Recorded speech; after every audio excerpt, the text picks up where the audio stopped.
The iron beast shuddered to a final, gasping halt, its black smoke staining the vast Wyoming sky like a sorrowful signal. Clara Whitmore pressed her gloved hands against the grimy window, watching the lonely shape of Rock Creek Station resolve through a haze of dust and steam. Her wedding gown, once a brilliant, hopeful white, had faded to the hue of old bone over the 3 relentless days from Chicago.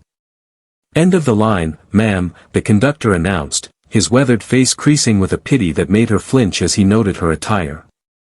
"You certain someone's meetin' you here?" Clara manufactured a smile that felt brittle and cold. "My husband. He promised he'd be waiting." The lie scorched her tongue. There would be no husband. There couldn't be. The man she'd been forced to marry was 2 weeks in the grave, dead in a saloon brawl. Her entire soul was staked on reaching James Callahan before the news of Doyle Crane's demise did. Gathering her meager possessions, a single carpetbag holding 2 dresses and her mother's Bible, she stepped onto the sun-blasted platform. The August heat struck her like a physical blow, thick and suffocating, and she swayed, catching herself on a rough-hewn post. The heavy dress clung to her, a sodden chain. A small, clear voice cut through the dusty air. "Mama?" Clara went utterly still. A boy, no more than 7, stood near the water tower. His sandy hair was a tousled mess across his forehead, but it was his eyes that stole the very breath from her lungs. They were James's eyes, a clear, piercing blue like the high Wyoming sky. "That's my mama," the boy declared with a pride that shattered her, pointing a stubby finger at Clara.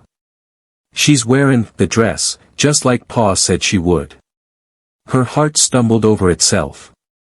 This couldn't be James's son. When she'd left 5 years ago, James had been unmarried. He had sworn he'd wait. But the boy's jawline, the curious, endearing tilt of his head, it was like gazing at a miniature ghost of the man she had loved. "Thomas Michael Callahan, you get back here this instant." A woman's sharp call cracked across the platform. The boy ignored it, stepping closer, his bare feet kicking up little puffs of dust. "Are you really my mama? Pa said you'd come back someday. Said you'd be wearin' white, like an angel." Clara's throat closed tight. She knelt, her cumbersome skirts pooling in the dirt. "Sweetheart," she whispered, her voice trembling. "What's your pa's name?" "James Callahan. He owns the Double C Ranch. Best horseman in the whole territory. Can shoot a rabbit at 50 paces. Before Clara could gather her shattered composure, a voice rolled over her, a voice she would know in the depths of her soul, in the silence of 1,000 sleepless nights. "Tommy." She rose slowly, her blood turning to ice and fire all at once. James Callahan stood just yards away, broad-shouldered and formidable, his dark hair tied back, a pale scar cutting across his brow. Time had carved his face from granite, but the storm-gray eyes were unchanged. Eyes that had once gazed at her with a love that felt like destiny. Now they held only a banked, furious frost. "Get away from him." His hand rested on the worn colt at his hip. "Tommy, come here. Now." The boy hesitated, confusion knitting his small features. The matronly woman from before hurried forward, taking Tommy's hand, coaxing him away with urgent whispers of candy sticks. He protested, glancing back at Clara with those wide, bewildered eyes, but he went. When they were gone, James stepped closer. The familiar scent of leather, sun-dried hay, and tobacco wrapped around her, pulling her back into a whirlwind of memories, stolen kisses in the shadowy barn, whispered promises of forever. Clara. Her name was an accusation on his lips. Or should I say, Mrs. Crane? She flinched. So he knew. "James. Please. Let me explain." "Explain." His laugh was shards of broken glass. "Explain how you swore you'd wait for me. How you married another man 3 months after I rode off with the cavalry. I didn't have a choice." The words broke from her, raw and desperate. "My father, your father offered me $500 to stay away from you. James circled her like a wolf sizing wounded prey. Said his daughter was too good for a half-Irish ranch hand. Told me you'd already chosen someone else. And when I came back, when I stood in your goddamn parlor with a ring in my pocket, your father told me you'd married Doyle Crane and left for Chicago. Her legs trembled, but she forced herself to stand tall. I wrote you, James. Dozens of letters. I tried to find you, to explain. I never got any letters. His voice dropped, low and dangerous. Because my father destroyed them, she cried, the truth she'd held so long finally bursting free. Just like he drugged me. Just like he forced me into that marriage. James, I never stopped loving you. Not for one single day. For a fleeting, heart-stopping moment, something flickered in the hard gray of his eyes. Doubt. Perhaps the faintest ghost of a tenderness she remembered. But it vanished, extinguished by 5 years of bitter solitude. A convenient story. Now that Crane is dead. You know about that? Everyone knows. He turned his back, a final, dismissive gesture. There's a boarding house in town. You should find a room until the next train east. A pain so acute it was physical lanced through her chest as she caught his sleeve. James, please. I could have gone anywhere after Doyle died. Anywhere. But I came here. Ask yourself why. He froze, his shoulders rigid as iron beneath her touch. Then he pulled away, the sound of his spurs ringing sharp and final against the wooden boards as he strode off without a backward glance. Clara watched him go, her heart breaking anew in the quiet, dusty space he left behind. But she would not leave. Not this time. She had lost 5 years to her father's cruelty and Doyle's fists. She would not lose James again, not without a fight. The station slowly faded back into its own restless rhythm, shopkeepers sweeping porches, cattlemen shouting, children darting between wagons. Alone in her stained wedding dress, a solitary figure amidst the chaos, Clara gathered her carpetbag and set her jaw, a resolve of steel forming in her core. She had survived too much to turn back now. If James Callahan thought she'd be frightened off so easily, he was dead wrong. The storm rolled in from the distant mountains like a vengeful, gray army, turning the vast Wyoming sky to blackest coal. Clara pressed her forehead against the cool glass of the boarding house window, watching sheets of rain strike the hard earth like volleys of arrows. 3 days she had waited in Rock Creek. 3 days of whispers dying the moment she entered a store, of curtains twitching as she walked past sun-bleached houses. 3 days of wondering if James would come to her, or if she would have to find the courage to go to him. You'll catch your death staring into that gale, child, Mrs. Murphy said from her rocking chair, knitting needles clicking a steady, knowing rhythm. The sharp-eyed widow had offered Clara a bed without prying questions, but her gaze missed nothing. Though I reckon you're fixing to do something foolish anyhow. Clara turned from the window. What makes you say that? 15 years I've run this house. I know the look of a woman about to do something that'll either save her soul or damn it completely. Her needles stilled. You're fixing to ride out to the double C. Clara didn't bother to deny it. Tommy's sick. Summer fever. Mrs. Murphy's gaze softened around the edges. Most children pull through, God willing. But it's hard on the little ones. Harder on their fathers. James, he's been alone in that house too long. Then I can't just sit here, Clara said, her heart beginning a frantic drum against her ribs. She rose. I have to try. Minutes later, she was astride the livery mare, riding headlong into the slashing rain, the animal steady beneath her as mud sucked greedily at its hooves. By the time the low-slung ranch house came into view through the murk, Clara was drenched to the marrow, shivering so violently her teeth chattered. The front door flung open before her numb fingers could even lift to knock.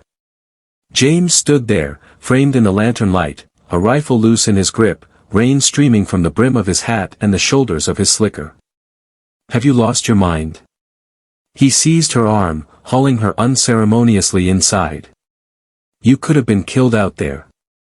Tommy, she managed through lips gone blue. I heard he was ill. So you rode 5 miles in a thunderstorm. His jaw worked, a muscle ticking.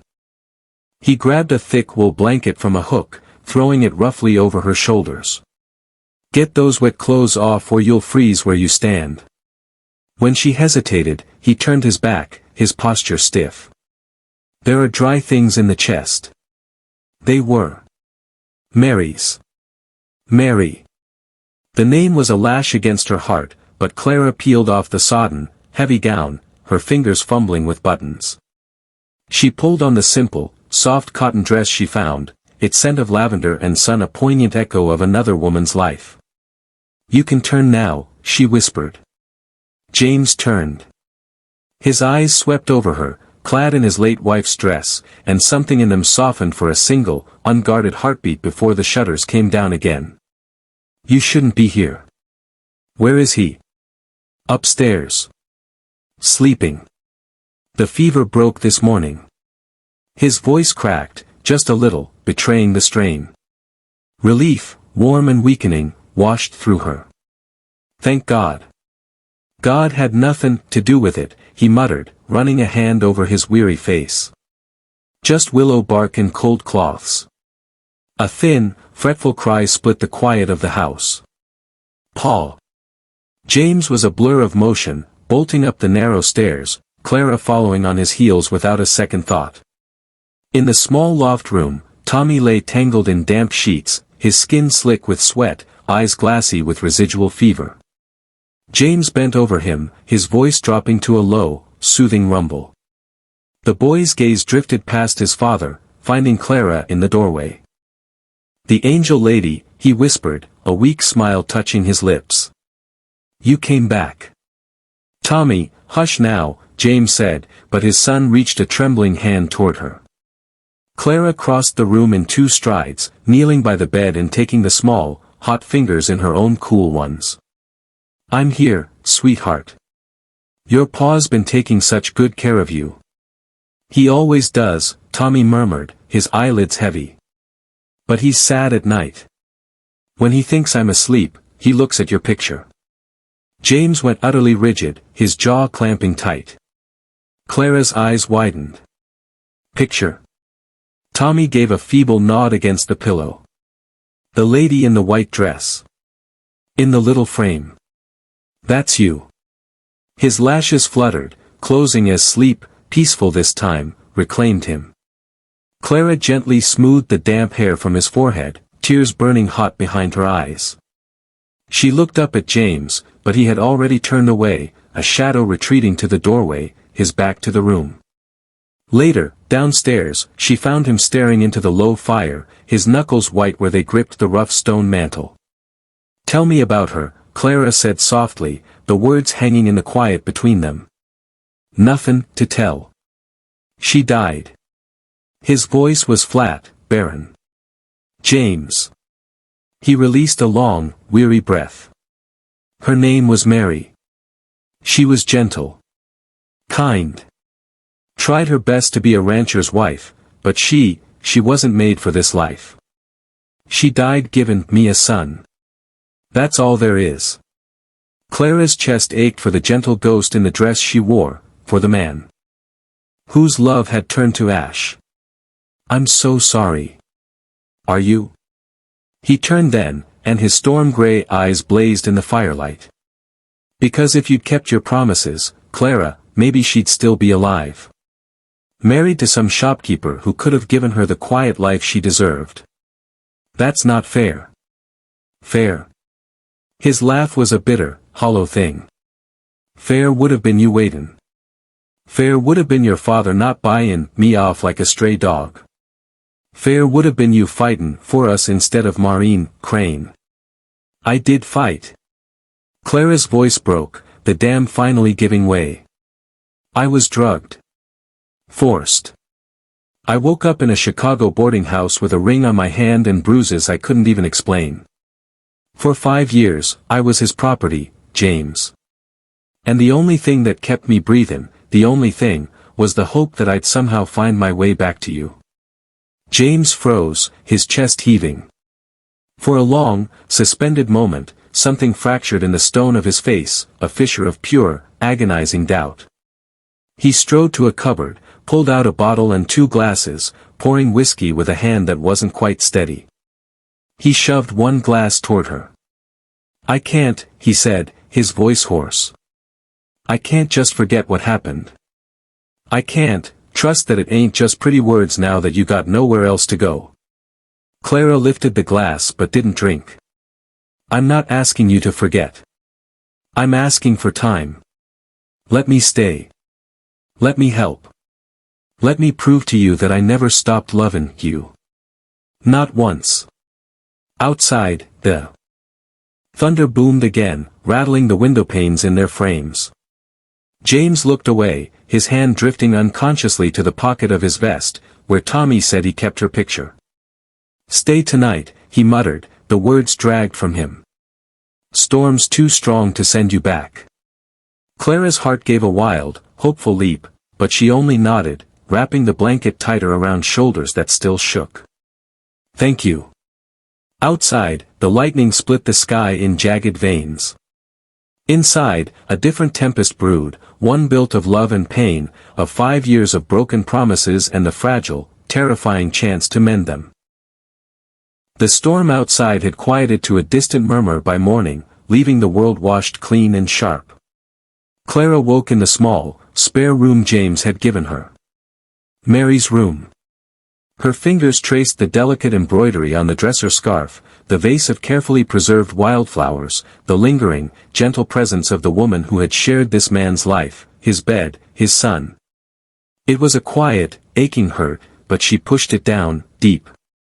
Downstairs, the main room smelled richly of coffee and wood smoke. Tommy sat at the scrubbed pine table, pale but with a sparkle back in his eyes, spooning porridge with careful concentration. He looked up, and his whole face brightened when he saw Clara. "Mornin', Mama." The word, so innocent, so sure, caught the breath in her throat. James's shoulders stiffened where he stood at the stove, but he didn't correct the boy. "Good morning, Tommy," Clara said softly, pouring a cup of the strong, black coffee. "How are you feeling today?" "Better. Pa says I can't do chores yet, but I'm strong." He flexed a skinny arm, and Clara laughed, the sound mingling with the ache in her chest. Later, while Tommy dozed on a quilt before the hearth, Clara stepped onto the porch where James was repairing a section of fence knocked down by the storm's fury. Sweat glistened on his brow despite the cool air, his shirt clinging to the hard planes of his back. She stood watching, gathering her courage, until he finally turned, sensing her presence. "You're sending Tommy away to the Hendersons," she said, not a question. James set his jaw, driving a nail home with a definitive strike. "It's for the best." "For who? For him? Or for you?" His eyes flashed, a warning. "Don't you question how I raise my son." "I'm not questioning. I'm begging. He needs you, James. Not neighbors. You." "Or maybe," he said, the bitterness rising again, "I'm protecting him from getting attached to someone who's always gonna leave." The accusation was a blade. Clara moved then, closing the distance between them. She grabbed his wrist, her grip firm, and pushed up the sleeve of the borrowed dress, revealing the ugly, roped scars that circled her forearm. "These are from the ropes Doyle used the first time I tried to run. You think I left because I wanted to?" Before he could speak, she lifted her hair, turning her head to show the pale, jagged line near her temple. "This is from the whiskey glass he threw when I said your name in my sleep. 3 ribs, broken and healed wrong because he wouldn't let a doctor near me." Her voice trembled but did not break. "I didn't leave you, James. I survived him. Barely." His face lost all its color beneath the tan. For a long moment, he just stared at the evidence of her torment carved into her skin. His voice, when it came, was rough as gravel. "Why didn't you tell me? Would you have believed me? You could barely look at me at the station." She let her sleeve fall, covering the scars, but the truth of them now hung in the air between them. My shame is not a thing I share easy. But I'm tellin' you now because I won't let you think I chose that life. I only ever chose you. A heavy silence stretched, filled only by the sigh of the wind through the sage and the distant call of a crow. James's hand rose, slow and hesitant, almost against his will. His rough, calloused fingers brushed over the fabric of her sleeve, where he now knew the scars lay beneath. His voice cracked. You're not dirty, Clara. None of this, none of it was your fault.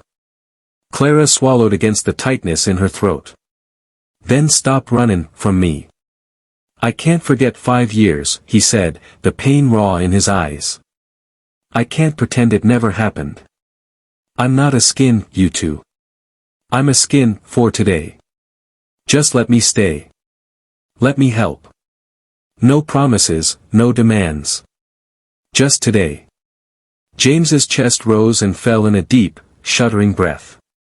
The internal war played out across his face, the deep-seated hurt wrestling with the love that had never truly died. Finally, he gave a single, curt nod. Just today. That evening, after Tommy had been tucked into bed, the ranch house settled into a deep, peaceful quiet, broken only by the friendly crackle of the fire. James worked over his ledgers at the table, the scratch of his pen a steady sound. Clara sat in the rocker, mending a tear in one of Tommy's shirts. For a long while, they simply existed in the shared silence, the weight of all that was unspoken a tangible presence in the warm room.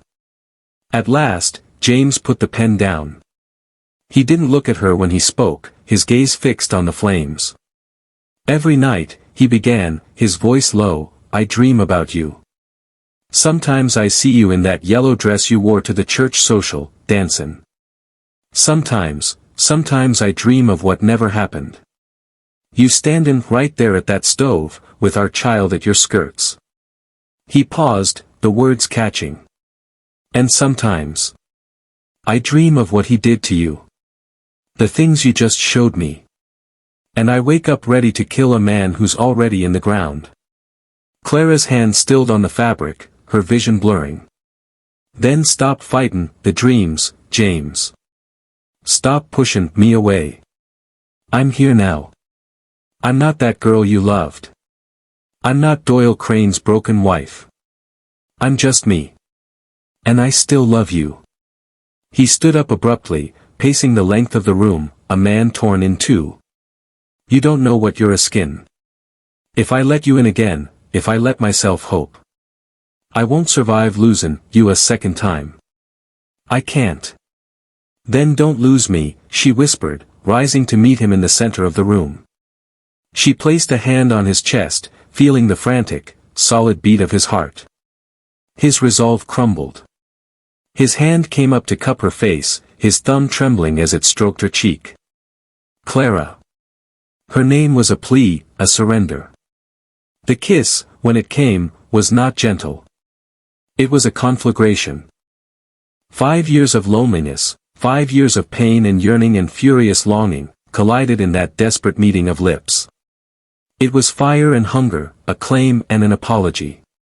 She clung to him, her body melting against the solid strength of his as he pressed her back against the sturdy edge of the table, his arms wrapping around her like he would never let go. Stay, she panted against his mouth, the word torn from the deepest, most truthful part of her soul. Always. It's only ever been you. Only you, he groaned, his voice raw with an emotion too vast to name, holding her as if she were the only solid thing in a spinning world. Only ever you. When he finally pulled back, their breaths coming in ragged, shared gasps, his eyes burned with a terrifying mixture of truth and fear. We can't, he whispered, even as his hands refused to release her. Not yet. Not until I know this is real. That it's love, not just pain and memory making fools of us both. Clara touched his cheek, her gaze steady and sure. Then take the time you need. But don't send me away. Let me stay, James. Let me love you. Let us be here, together. For the first time, the high, impenetrable wall in his eyes didn't just crack, it splintered, allowing a slender, radiant beam of pure, undiluted hope to shine through. And in that fragile, golden light, Clara knew the fight was far from over. Scars ran deep, trust would be hard won. But for the first time since stepping off that train into the dusty Wyoming unknown, they had a chance.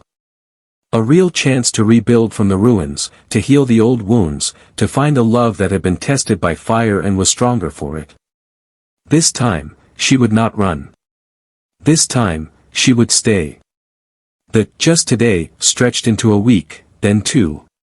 A fragile, unspoken truce settled over the double sea. Clara rose with the sun, falling into the rhythm of the ranch with a determination that was both penance and promise. She cooked, she cleaned, she tended the small vegetable patch behind the house. She learned the temperament of the stove, the way the pump handle needed a specific jiggle, the names of all the horses in the corral. James watched her, his gaze a constant, heavy weight. He said little, his communication a series of grunts and nods, but he didn't stop her. He didn't send her away. And slowly, inch by painful inch, the ice around him began to thaw. He started leaving his ledgers on the table after supper, a silent invitation for her to sit with him. He began to say, "Mornin'," when he came in from first light chores. Once, when she struggled to lift a heavy sack of flour, his hand was there, taking the weight from her without a word, their fingers brushing in the transfer. Tommy was the bridge, the joyful, unquestioning force that pulled them closer. His strength returned daily, and with it his boundless energy. He followed Clara everywhere, a small shadow asking endless questions. "Can you braid a lasso? Did you ever see a buffalo? Will you teach me my letters?" She did, she had, and she would. They spent afternoons at the kitchen table, Tommy's small tongue poking out in concentration as she guided his hand over slate. James would pause in the doorway sometimes, watching them, his expression unreadable. One such afternoon, Tommy looked up at his father. "Pa, is Mama stayin' for always now?" The direct question hung in the air. Clara held her breath, her hand stilling on Tommy's small back. James met her eyes across the room. He didn't speak for a long moment, then he walked to the table, placed a hand on his son's head. "We're talking it one day at a time, son." It wasn't a yes. But it wasn't the resounding no it would have been weeks ago. After Tommy was asleep that night, James spoke into the firelit silence. "He loves you." Clara looked up from her mending. "I love him. I see that." He took a sip of coffee, his gaze distant. "He asked me today why you left the first time. I didn't know what to tell him." "What did you say?" "I said that sometimes grown-ups make mistakes, and sometimes life gets in the way. That it wasn't your fault." The admission was quiet, but it was monumental. Clara's heart swelled. "Thank you for that." He nodded, still not looking at her. "He deserves to know the truth, the whole of it, someday. When he's older. We'll tell him together," Clara said softly, the "we" hanging between them, bold and hopeful. This time, James didn't contradict it. A few days later, a rider came to the ranch. Clara saw him from the garden, a stranger on a lathered horse talking to James by the barn. James's posture was rigid, his hand resting near his gun. Her blood ran cold. Was it news from Chicago? Someone from her past? Doyle had no family to speak of, but her father. She wiped her hands on her apron, fear coiling in her stomach. The man tipped his hat and rode off. James stood staring after him for a long minute before turning and striding toward the house. Clara met him on the porch. "Who was that?" "Henderson's boy," James said, his voice tight. "Seems there's talk in town. About you bein' here. About Doyle Crane's widow livin' with James Callahan." The old shame, hot and prickling, flushed her skin. "I'm sorry. I never meant to bring trouble to your door." "Trouble?" He finally looked at her, and his eyes were fierce. The only trouble is the busybodies with nothing better to do than gossip. Let 'em talk. The defiance in his voice was a shield, for her. It meant everything. What did you tell him? I told him the truth, James said, holding her gaze. That you're a friend of the family. And that what goes on under my roof is nobody's business but mine. He stepped closer. Unless you want it to be different. Her breath caught. What do you mean? I mean. He struggled with the words, a man more comfortable with actions. This can't go on forever, Clara. This in between. It's not fair to Tommy. It's not fair to you. And God help me, it's killing me. He reached out, his fingers grazing hers where they clutched the porch railing. I'm still scared. Scared I'll wake up and you'll be gone. Scared this is all just a dream after 5 years of hell. But I'm more scared of you leaving again. So I need to know. What do you want? She turned her hand, lacing her fingers through his, feeling the hard calluses, the strength, the warmth. I want you, James. I want Tommy. I want this ranch, and this life, and all the hard, beautiful days that come with it. I want to be your wife. In every way that matters. His grip tightened on her hand. The law might not see it that way. There'll be talk. More than talk. I don't care about the law. I don't care about the talk. I only care about you. I made vows once, to a man I despised. Let me make my real vows here, to you, under this sky. Let me stay. For always. A shudder ran through him. He brought her hand to his lips, pressing a kiss to her knuckles, a gesture so tender it brought fresh tears to her eyes. Then stay, he murmured, his voice thick. For always. He didn't propose, not with a ring or fancy words. It was a statement, a covenant sealed with a kiss on her hand and the raw truth in his eyes. It was enough. It was more than enough. That night, for the first time, he didn't retreat to his room alone after checking on Tommy. He stood in the doorway of Mary's room, her room now, his silhouette framed by the lamplight from the main room. Clara sat on the edge of the bed, her heart pounding a wild rhythm against her ribs. He crossed the threshold slowly, as if entering sacred ground. He sat beside her, the mattress dipping with his weight. For a long time, they just sat in the quiet, the space between them charged with 5 years of longing and the terrifying, beautiful prospect of a future. I don't have a ring, he said finally, his voice a low rumble. I don't need one. I don't have pretty words. Your words are true. That's all I need. He turned to her then, his face etched with emotion in the soft light. He cupped her face in both hands, his thumbs tracing the lines of her cheeks, the scar near her temple, as if memorizing her anew. Clara Whitmore, he whispered. My Clara. Welcome home. This kiss was different. It was not the desperate, hungry collision of before. It was slow. It was deliberate. It was a homecoming. It was a vow. It was a gentle exploration, a rediscovery of a beloved landscape thought forever lost. It held all the sorrow of the years apart and all the blazing hope of the years to come. When they finally parted, foreheads resting together, their breaths mingling, the last of the walls between them lay in ruins. There were no more ghosts in that room. There was only the present, solid and real, and the promise of a shared tomorrow. Outside, under a blanket of a million Wyoming stars, a coyote called, a lonely sound that was now just part of the music of their life. Inside, wrapped in each other's arms, they finally found the peace that had been stolen from them. The fight was over. The love had won. This time, she was home. This time, she would stay.